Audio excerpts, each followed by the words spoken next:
Ini sudah jalan, oke. Nah, jadi saya ulangi lagi semuanya. Jadi sebenarnya tahapannya ketika kita mau membuat sebuah, entah itu website gitu ya, entah itu aplikasi mobile, kita itu kan pasti ngomong dari idenya dulu ya. Idenya mau bikin apa? Kan pertama kayak gitu ya. Misal kita di sini, oh ya, nggak kelihatan semua. Bentar, share screen-nya itu saya ulang. Share screen all. Oke ya. Nah, jadi misalnya katakanlah ketika kita mau membuat sesuatu, kita kan harus tentukan dulu topiknya.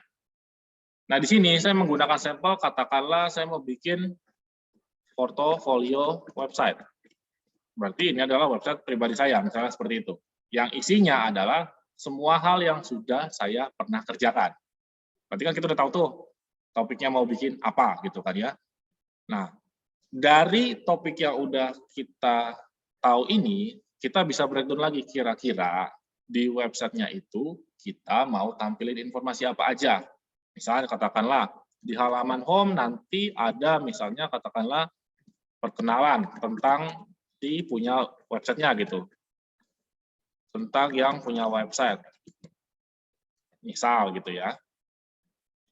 Ini hanya sampel aja.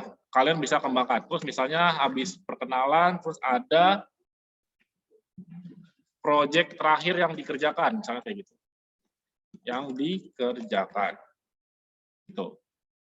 Misalnya halaman home-nya kita cukup itu aja. Kalau memang misalnya kalian mau tambahkan lebih banyak ya berarti tinggal kalian breakdown lagi tuh. Di home-nya mau ditampilin apa. Intinya sesuai dengan topiknya masing-masing. Terus misalnya selain halaman home ada halaman apa lagi? Misal saya kasih halaman portofolionya, di mana ini adalah semua project yang pernah dikerjakan. Jadi beda ya poinnya ya. Kalau yang di home itu bisa jadi cuma 3 project terakhir yang dikerjakan, tapi di halaman portofolio adalah halaman di mana semua projectnya. Apa dibuat terpisah seperti itu? Karena kan biasanya orang ngelihat di home dulu tuh. Cuma dia pengen tahu juga, udah ngerjain project apa sih yang terakhir gitu. Gampangnya kayak gitu ya. Terus misalnya kita bikin satu halaman lagi, itu adalah about. Isinya misalnya katakanlah data diri detail, sama misalnya katakanlah kontaknya. Jadi kalau misalnya dia mau mengkontak si yang punya website itu, dia harus kemana gitu. Kalau yang di home kan cuma perkenalan sekilas aja tuh. Nah, yang di halaman about lebih detail. Ada kontaknya, misalnya ada IG, nomor telepon, email, dan sebagainya. Nah, misalnya kita mau bikin website seperti ini nih. Oke. Berarti kan kita udah tahu ya, kita mau bikin website yang seperti apa. Oke. Nah, saya bakal coba review dari ulang. Jadi, awalnya berarti kita harus bikin coret-coretan dulu nih. Desain halamannya kira-kira bakal seperti apa gitu ya. Nah, untuk referensinya, kita bisa ngelihat di berbagai macam website gitu ya, untuk cari referensi, misalnya tampilan home yang bagus itu soal website profile seperti apa gitu. Nah, kalian bisa cari di Dribbble, ya, dribble.com, terus ada Unsplash gitu ya, untuk cari gambar-gambarnya, seperti ini. Nah, misalnya di Dribbble ini ya, kalian bisa searching tuh, untuk cari referensi intinya ya, untuk cari referensi layout-nya mau seperti apa. Oke, ini karena internetnya agak nggak stabil ya, jadi nanti kita bisa searching di sini. Gitu. Intinya kan, ibaratnya gini nih, kita kan misalnya belum pernah bikin website profile, misalnya kayak gitu kan.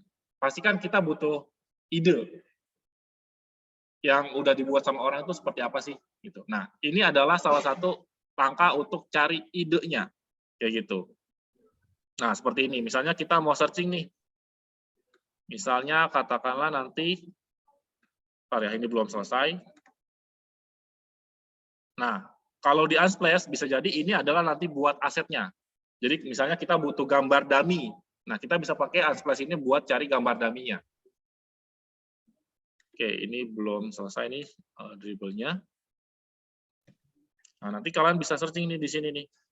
Mau yang mobile, mau yang website gitu ya. Jadi intinya kalian bisa cari dari mana aja, cuma saya juga lebih sering dari sini gitu. Karena memang banyak banget desain-desain bagus yang bisa kita lihat idenya, kayak gitu. Nah, misal saya mau cari yang profile nih, saya ketik dulu di sini kan. Nah, misalnya katakanlah profile gitu. Nanti tinggal di searching aja. Nah, nanti dia ngasih tuh bentuk-bentuk tampilan kan. Nah, itu bisa kalian jadiin referensi gitu. Dari sisi warna, dari sisi bentuk objeknya seperti ini gitu kan. Nah, kalian bisa filter juga all atau mobile aja atau web aja di sini. Misalnya web design aja. Nanti dia bakal ngurangin tuh filternya dari yang web aja misalnya kayak gitu. Nah, intinya gitu ya, kalian bisa cari dari website itu. Intinya referensinya banyak. Oke. Nah, misalnya nih referensinya udah dapat gitu kan ya. Kalau misalnya kalian tidak terbiasa dengan visual duluan, untuk bikin seperti ini, kalian bisa mulai dari coret-coretan kertas ya. Jadi bisa bikin layout dulu di kertas, sketch kasar. Kalau misalnya tidak terbiasa langsung dituangkan ke visual. Saya pribadi lebih sering langsung ke visualnya. Tapi dalam bentuk wireframe seperti itu ya. Jadi masih hitam putih tuh. Intinya saya mau tahu dulu, layout kasarnya bakal jadi seperti apa. Nanti setelah layout kasarnya ini udah, menurut saya, udah saya maunya seperti ini.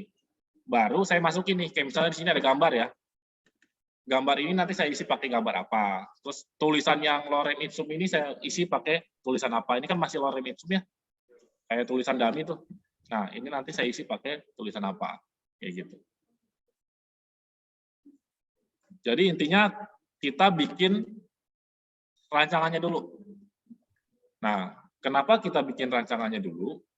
Karena kalau misalnya rancangannya belum jelas, percuma juga kita konversi ke HTML-nya. Ibaratnya kalian mau bikin website, tiba-tiba langsung loading, nggak ada rancangannya, ibaratnya gitu. Nah, kalau udah ada rancangannya, yang kalian konversi ke website jelas.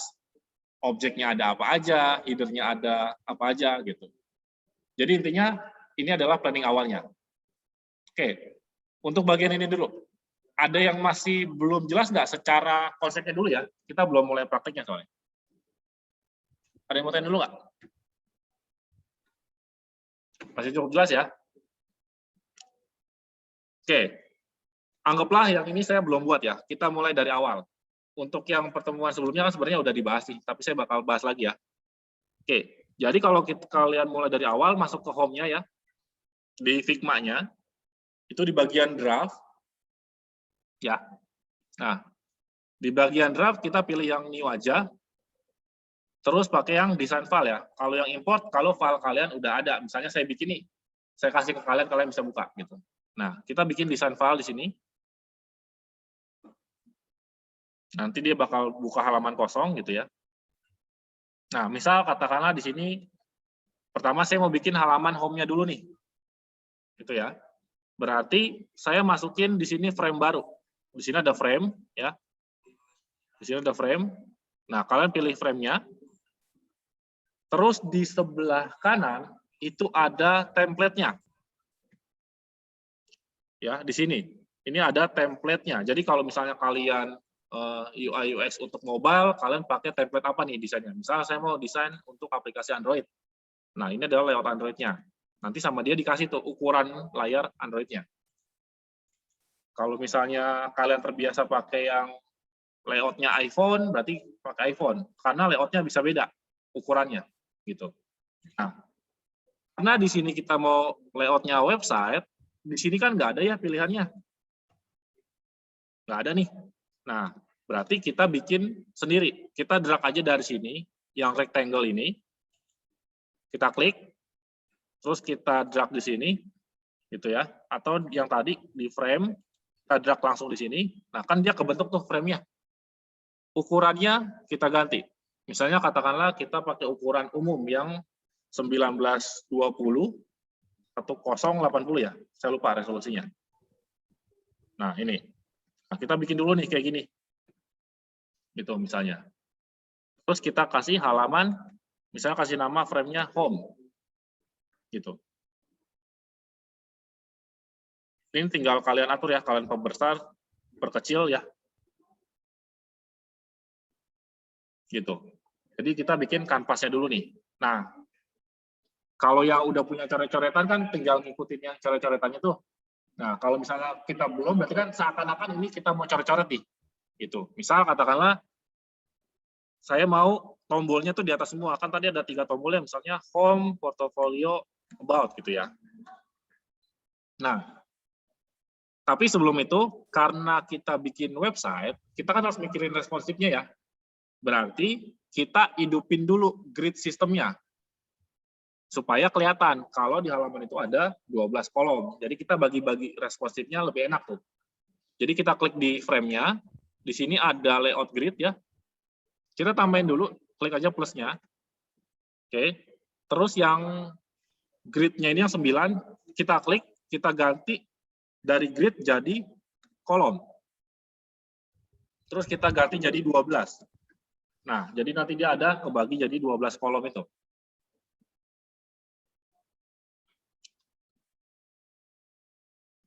Oke. Kalau masalah warna itu bisa diabaikan ya karena itu cuma buat penanda aja. Nah, ini itu maksudnya yang seperti apa? Oke. Kita buka deh ya salah satu, kita buka dribble-nya sendiri nih. Nah, dribble sendiri ini kan udah banyak tuh ya objeknya ya. Nah, kenapa kita tadi bagi jadi 12 kolom? Sebenarnya ini tuh terbagi jadi 12 kolom juga nih. Gitu, si layar ini. Tujuannya apa? Tujuannya ketika layarnya mengecil, nanti dia bakal auto adjustment tuh. Misalnya yang awalnya ini ada 3 blok, berarti ini kalau dari 12 berarti dibagi berapa nih? Masing-masing 4 ya, ini 4, ini 4, ini 4. Nah, kalau saya buat resolusinya kecil, misalnya katakanlah saya mau view-nya dia iPhone. Nah, kan layarnya mengecil ya. Otomatis yang objeknya tadi jadi 3, dia jadi 1 nih. Nah, tujuannya kita bagi itu tuh supaya pembagian saat dia responsif itu tetap rapi. Coba kalau kita nggak pakai grid system ini, misal katakanlah ada yang 4,5, ada yang 3,5, jadi begitu dia pindah, nggak sama tuh ukurannya. Gitu ya. Jadi ini nanti jadi patokan juga ketika misalnya, Pak saya mau berkarir jadi UI UX gitu. Desainnya itu jangan sekedar desain. Itu nanti merepotkan si developernya. Intinya udah ada aturan-aturannya, desainnya tetap harus bagus, tapi beberapa kaidah ini jangan ditinggalin. Gitu. Karena nanti ketika ini ditinggalkan, website kalian itu susah untuk dibikin responsif. Isinya gitu sih. Kan gini, kalau dulu nggak responsif nggak masalah. Karena orang mobile itu urutan kesekian. Sekarang orang lebih sering buka pakai handphone kan. Makanya kenapa responsif itu pasti dimasukin, gitu. Jadi kalau layoutnya katakanlah nih, di sini ada gambar besar gitu ya. Saat dia responsif dia nggak bisa tuh, karena ukurannya tuh nggak beraturan. Ada yang 5, ada yang 3, ada yang 7 gitu. Jadi kita harus pahami itu ya. Nah ini udah contohnya nih. Jadi kalau layarnya saya besarin, misalnya ini kan awal ya 3, nih saya kecilin. Nah, dia kan pindah tuh. 2. Gitu kan. Kalau saya kecilin lagi, jadi 1. Karena ukurannya sama, jadi tetap rapi. Tapi kalau saya bilang, kalau nggak seragam, jadi nggak rapi. Intinya gitu ya. Jadi kita udah tahu tujuannya, kenapa kita aktifin itu juga. Nah, sekarang baru kita bikin nih sistemnya gitu ya. Oke. Kan tadi saya punya 3 menu ya. Berarti misalnya saya bikin menunya di atas semua nih, navigation bar-nya. Saya tandain dulu mana yang bakal jadi bagian atas website saya. Saya tandain pakai rectangle ya, di sini ada rectangle tool-nya. Misalnya saya tandain di sini. Untuk header-nya, saya blok dulu semuanya, saya kasih tinggi misalnya 150.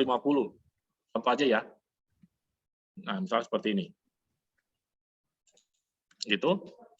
Terus misalnya kasih nama ini container navigation gitu. Nah, di dalamnya saya bakal taruh nanti ada tulisan home, terus ada portfolio sama about. Berarti saya bikin tulisan di situ. Misalnya di sini home. Nah, ini kan kekecilan ya. Kita bisa control plus kalau di Windows, kalau di MacBook itu command plus ya. Supaya lebih besar. Nah, ini kan kekecilan ya. Kita bisa ganti fontnya di sini. mau pakai apa gitu ya, sama ukuran font size-nya. Misalnya saya ganti jadi 48. Nah, seperti itu. Terus misalnya saya taruh di tengah. Dari kiri misalnya saya kasih padding-nya adalah 40 aja. Nah, misalnya seperti itu. Ya. Nah, terus setelah home kan tadi ada portofolio. Berarti saya bikin lagi nih tulisannya. Bisa dari baru sini atau yang ini saya copy paste aja. Nah, ini. Saya kasih jaraknya dari objek sebelahnya 50 misalnya. Berarti di sini ada portofolio. Gitu. Terus tinggal saya copy lagi. Satu lagi berarti adalah about-nya. Jajar ya ini ya. Nah, misalnya seperti itu. Nah, misalnya saya buat tuh menunya jadi seperti itu. Untuk bagian atasnya. Nah, terus misalnya tadi di sini ada perkenalan tentang yang punya websitenya secara singkat. Nah, kita bikin dulu blognya. Kita tandain dulu. Oh, perkenalan itu kita taruh di bagian sini. Nah, misalnya kayak gitu. Jadi kita kasih tanda nih, misalnya ini katakanlah perkenalan kontainer. Jadi nanti semua konten perkenalan kita taruh di situ. Nah, biar kita nggak lupa, misalnya perkenalan isinya apa? Ada judul, misalnya ada judul sama ada detailnya kan. Kita bikin di sini. Berarti ini adalah misalnya judul perkenalan. Atau pakai lorem ipsum kalau misalnya kalian males ngerangkai kata-kata gitu. Biasanya saya gitu.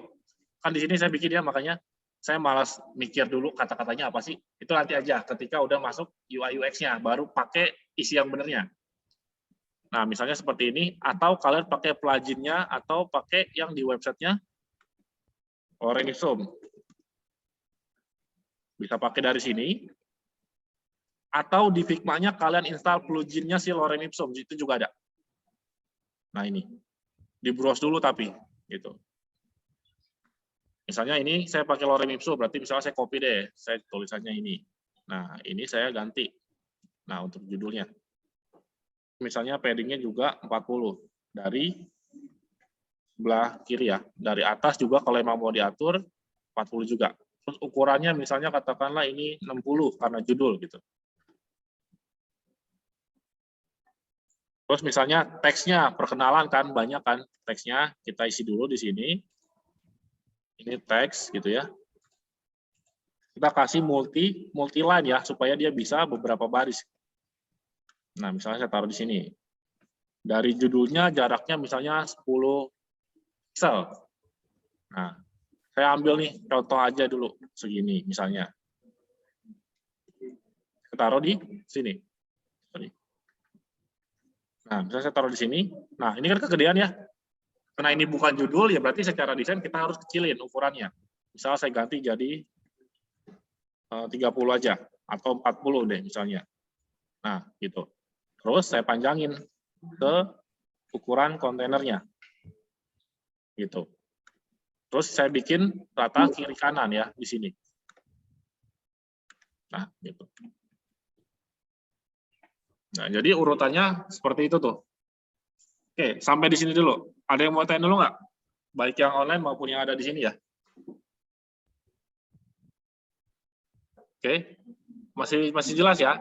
Nah, jadi intinya ini adalah tahapannya kalian rancang sampai akhirnya nanti jadi seperti ini. Gitu. Ini kan masalah tinggal dirapiin aja ya.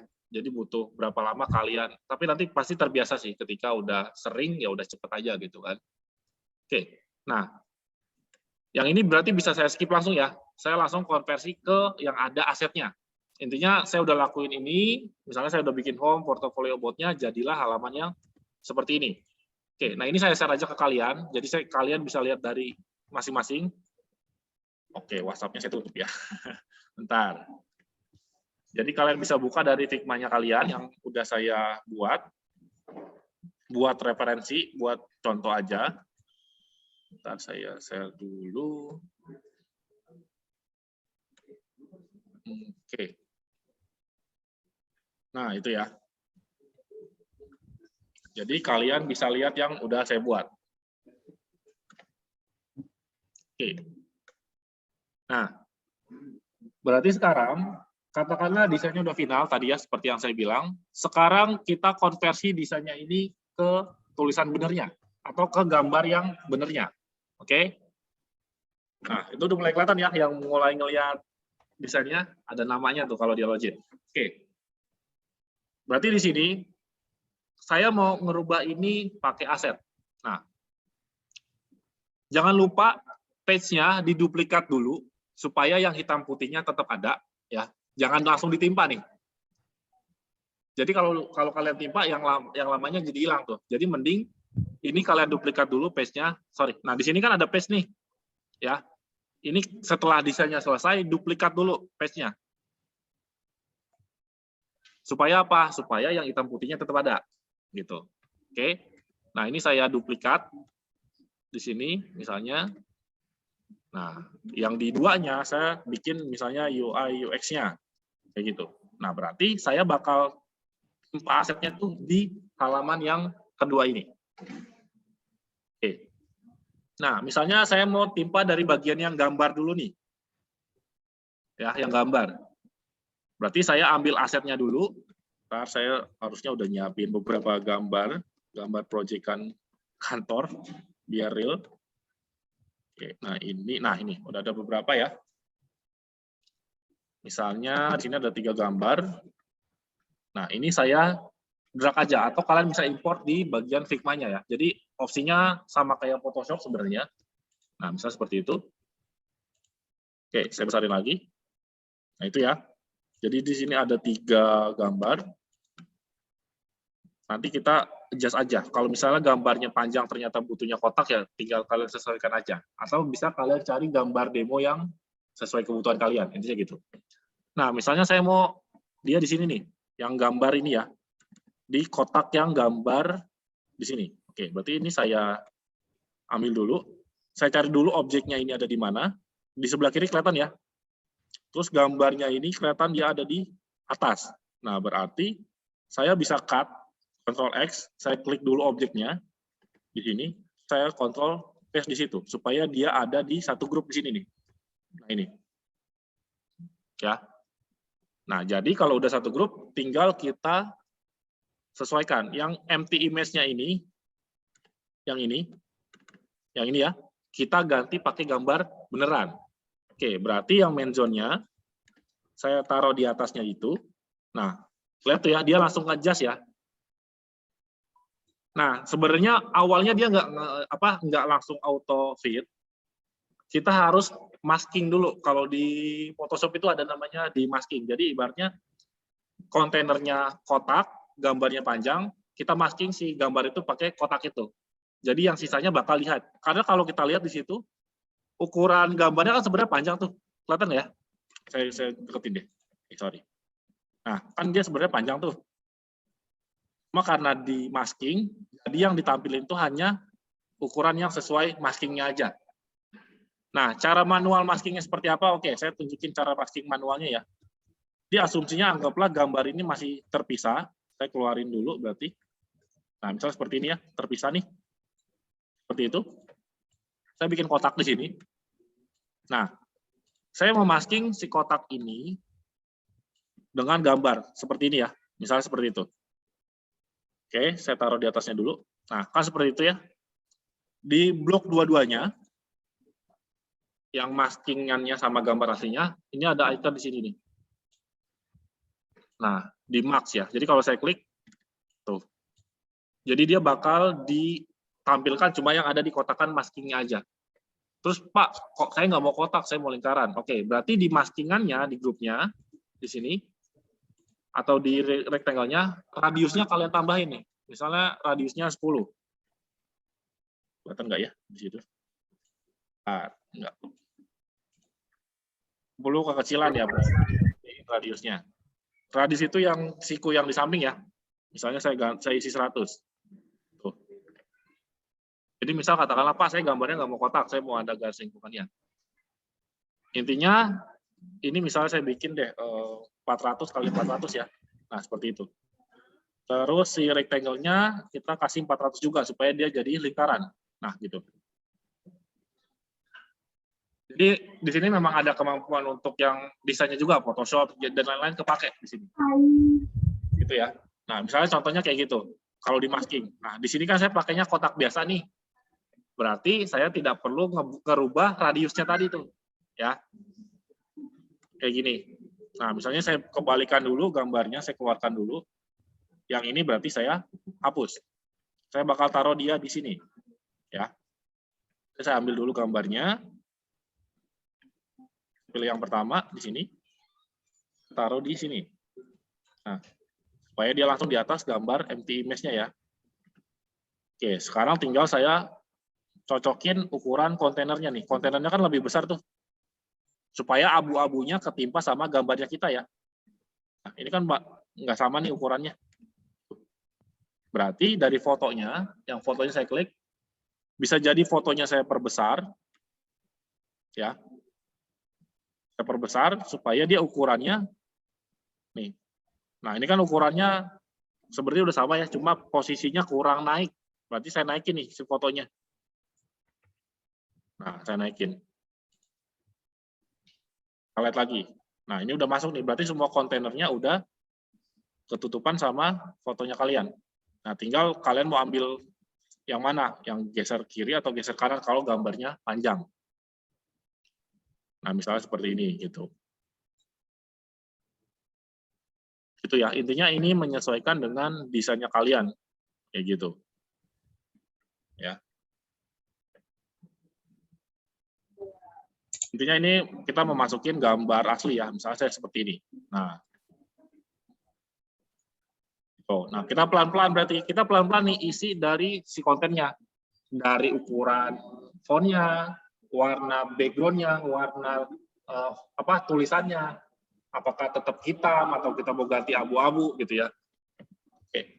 Saya pribadi karena saya bukan orang UI UX, kalau saya diminta untuk ngedesain, saya pakai panduan dari Color Scheme Designer untuk orang yang buta desainnya di sini.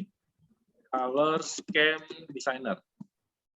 Jadi ini adalah website yang bisa dijadikan alat bantu. Misalnya katakanlah saya mau warna dasarnya itu merah gitu ya. Tapi saya nggak tahu merah itu sebenarnya cocoknya sama apa sih? Kan ada beberapa orang yang desainnya mati banget gitu ya. Nggak tahu perpaduan warna hijau itu harusnya sama apa, kuning sama apa. Nah, kita bisa di sini. Nah, jadi misalnya saya mau warna dasarnya ini nih. Saya bisa cek, kalau saya coba di triad, warna yang cocok dengan merah saya itu apa aja sih? Nah, dia bakal kasih tahu listnya. Sorry, ini nasional gitu. Nah, jadi saya punya color listnya di sini nih. Nah, ini. Jadi saya bisa pakai kode-kode ini kalau saya mau pakai kombinasi warna ini. Gitu. Jadi untuk beberapa orang yang kurang paham perpaduan warna, kan biasanya itu masuk ke desain komunikasi visual ya. Kita bisa pakai ini. Atau pakai ini. Misalnya saya mau pakai warna merah ini. Misalnya warna primernya saya ganti nih nanti. Saya nggak mau pakai warna itu, berarti di sini saya geser nih.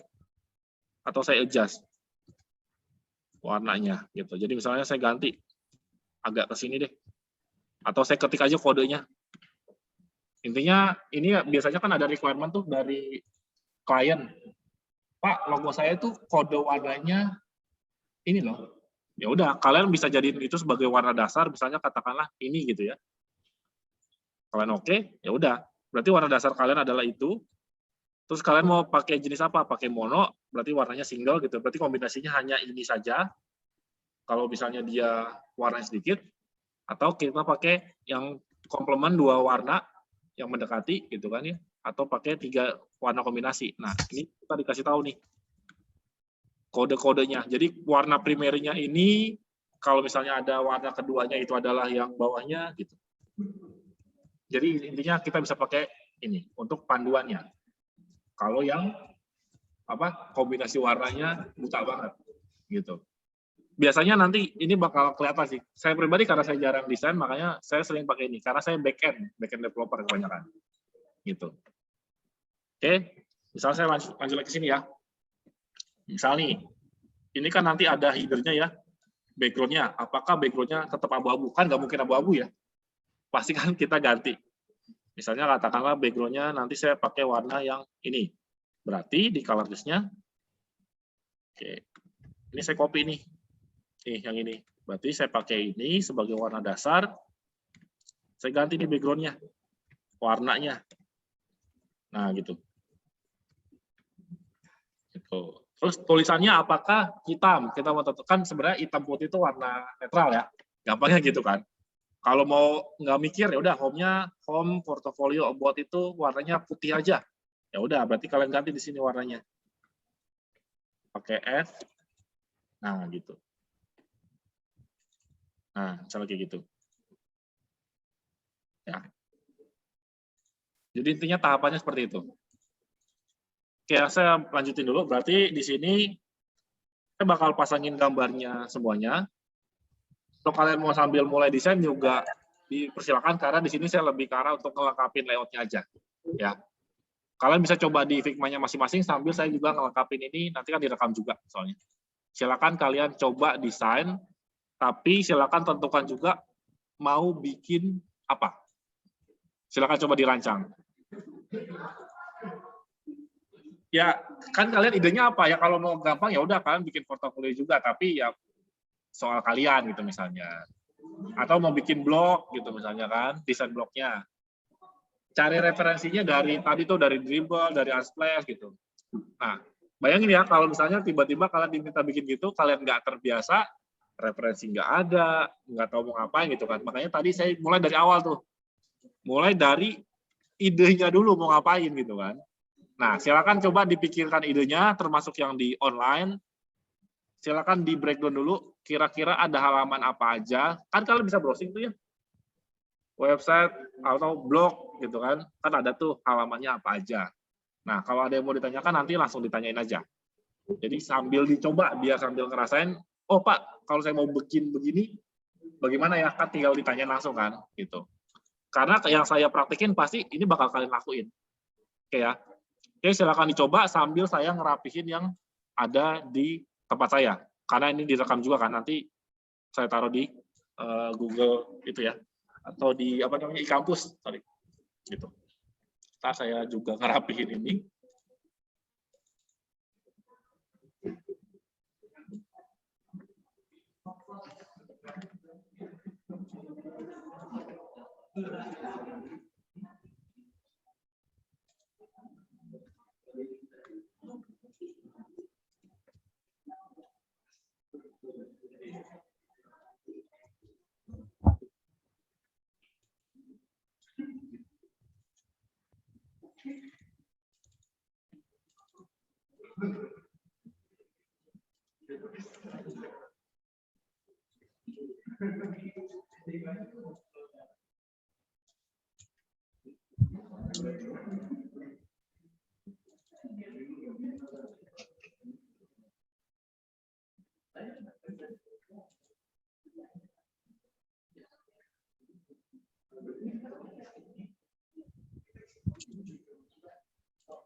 Oke, misalnya saya lanjut dulu deh. Misalnya saya udah nih ngerapin halaman-halamannya gitu ya.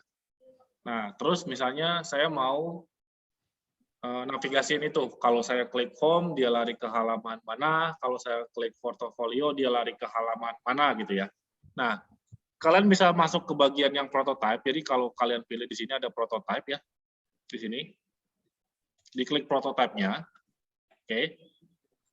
Nah, nanti muncul titik nih, kalau kita arahin ke objek-objeknya, dia ada titiknya nih, ya, kayak gini. Nah, nanti misal katakanlah di sini ada home nih, atau portofolio ya. Nah, ini. Misalnya kalau portofolionya diklik, kita buka halaman apa gitu misalnya ya. Nah, misal kita lariin ke halaman portofolio, berarti dari sini kita tahan, kita hold ya, mouse-nya yang sebelah kiri, kita drag ke sini. Nah, gitu. Terus eventnya kita kasih apa? On click kah? Atau mouse enter misalnya pas klik. Navigasi ke portofolio, animasinya mau yang seperti apa? Nah, dia ada nih, ada contohnya. Tuh, kita mau pakai animasi yang seperti apa? Misalnya kayak gitu. Nah, misalnya dari home segitu. Terus misal dari about, kita lari ke halaman about kan, berarti dari sini kita bikin lagi nih. Nah, ini. Terus kita lariin ke halaman about. Sama ya, kita cek dulu navigasinya, on click benar, terus navigasinya ke halaman yang mana. Nah, misalnya ini saya contohin dua dulu ya. Nah, terus mau ngeliat hasilnya bagaimana? Nah, ini diklik yang icon play-nya, present-nya. Misalnya saya klik, nanti dia bakal nge-load ya, bikin prototyping-nya.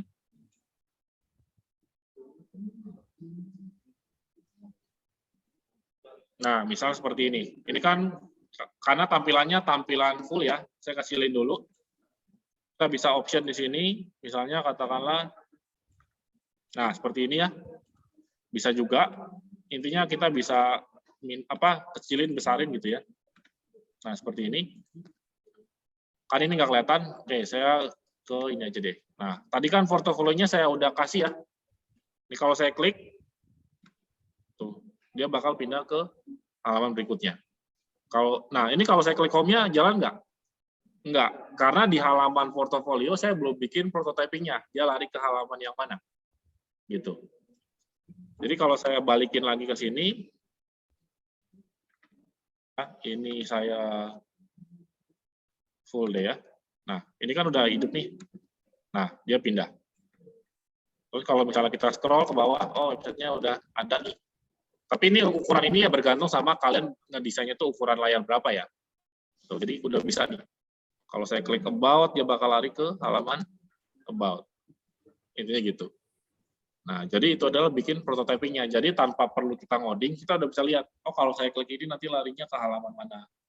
Terus ini juga bisa di-share ke teman-temannya. Jadi ibaratnya kalian punya sistem, kalian yang ngedesain. Desainnya udah nih, prototyping-nya udah.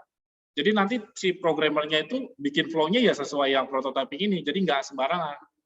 Kan bisa aja kan, saya maunya kalau saya klik portofolio, saya lari ke halaman about. Nggak bisa kayak gitu, makanya kenapa ada prototyping-nya kan.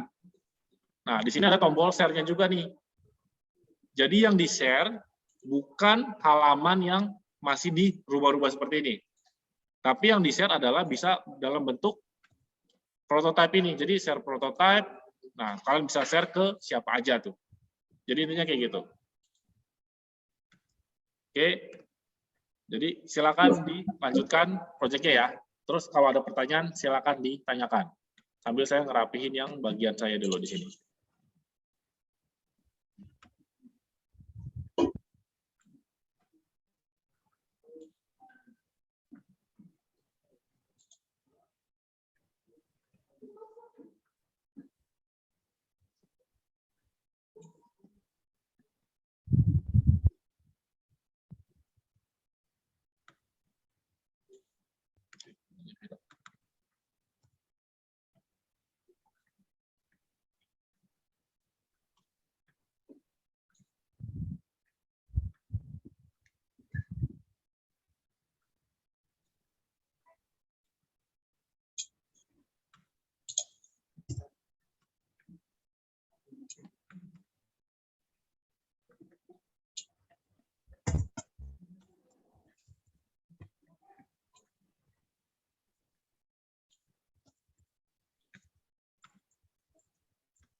Nah, itu ya, di saya kurang lebih harusnya jadinya seperti itu.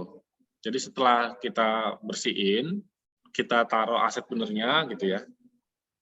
Nah, jadinya kurang lebih kayak gitu. Jadi kalian bisa langsung setelah, oh ini udah final, bikin prototype, baru nanti ini yang kalian konversi ke HTML-nya. Gitu. Nah, udah agak mendingan ya setelah kita taruh aset aslinya, tulisannya, gitu. Jadi kalau kita besarin, nah kurang lebih kayak gitu. Nah, jadi itu adalah proses bisanya. Jadi nanti kalau misalnya ada yang minta buatin aplikasi, website atau apapun itu, mulailah dengan langkah yang benar ya. Jadi supaya memudahkan kalian dalam bekerja, karena ya pasti nanti kalau kerja juga urutannya yang normalnya kayak gini, gitu.